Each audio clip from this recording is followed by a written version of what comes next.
from not being able to answer a simple question. You sure you don't want to do it right now while I'm here with you? Huh? Are you sure you don't want to do it right now while I'm here? Yeah. Kamu nggak mau sekarang aja mumpung aku lagi di sini. To having a full-on conversation for 5 minutes. Gimana rasanya tadi? Ngomong bahasa Inggris gimana? I can do it and it like wow, that's amazing for me. I know. It's so amazing. I love how the change is so immediate like that. All of this happened within seconds just by doing this one thing. So the other day, I had a client call with one of my students. And usually in these calls, I would start out the session by asking a couple of questions, as a warm-up. But he had trouble understanding my questions, and of course, he had trouble answering me. I even had to repeat the questions a couple of times, and I even had to repeat in Bahasa so that he understood. And when he did answer, his answers were a bit vague, unclear, and often unrelated to what I was asking. Can you repeat your question? Yes. What else can I do for you in this session? Maybe I mean for make plan question Kak. Plan what, sorry? Plan question for question your like 1, 2, 3. I don't understand. And I realized that almost every time that he failed to answer the questions properly, he would always tell himself and tell me that I am not confident. Every single time. Why do you have difficulties responding to my question? I think I'm maybe my overthink or I'm not confident Okay. for answer your question. Sebenarnya tahu penyampaiannya tapi kayak mau mengutarakan itu nggak kayak takut salah. Jadi kayak nggak confidence gitu. What are the things that you think about when you're overthinking?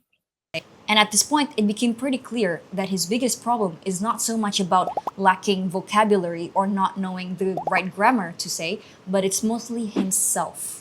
He was too focused on himself. He was too caught up on how he would sound.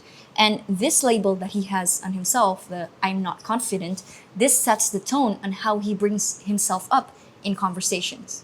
This belief of being I'm not confident is getting in the way of him speaking. So I asked him to do something different. Instead of focusing on himself, focus on the message, focus on the conversation. And look what happened. Okay. Can we do that? Okay. Yes, All right. I do. He's the owner of the restaurant. Yes, this honor with the brother. The brother. Okay, okay.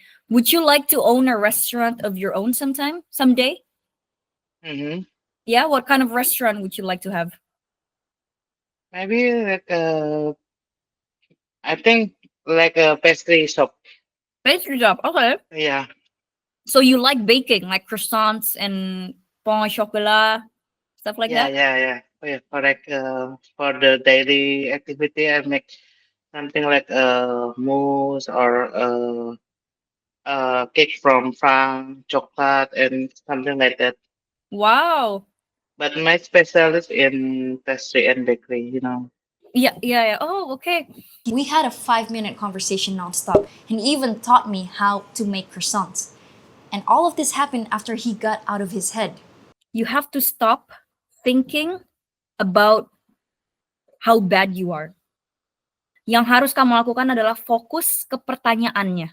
At this point, he stopped focusing on himself. He stopped thinking, oh, am I saying this right? Oh, do I sound okay? Oh my God, I'm really bad. He stopped thinking all of those and he started thinking, what do I want to say?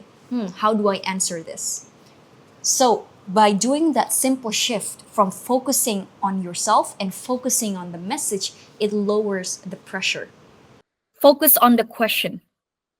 Do not focus on yourself. Okay? Can we do that? Okay. All Yes, right. I do.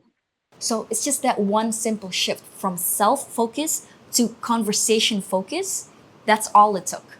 And so why does this happen? This happened because all of these thoughts, they create a lot of pressure.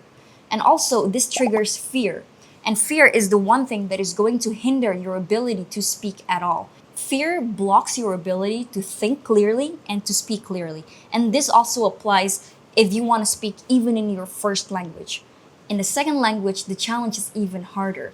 So, in order for you to start speaking, that fear factor needs to be taken out. When he focused on the message, his fear of judgment just disappeared. At this point, he also stopped worrying about performing and he focused on communicating. Of course, when you want to perform, there's perfection in mind. You want to speak perfectly, you want to speak with the right words, the right grammar. But when you communicate, your focus always needs to be, oh, I need to get my message across. So this simple shift reduced the pressure, and when the pressure is low, his words start to come out. Sure, it may not make his grammar perfect, but this is the first step. Fluency, a lot of times, is not always about perfection, it's about flow.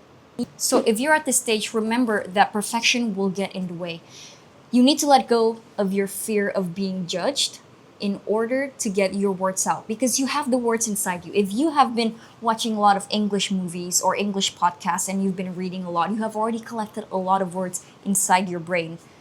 The only way to get it out is to take that fear factor out of the equation. And that's when you can let the magic do its thing. And if you are someone who find yourself at this very stage and you need English urgently because you're living abroad or you need it for professional purposes, this is what I teach you in my coaching program, English Sprint Academy.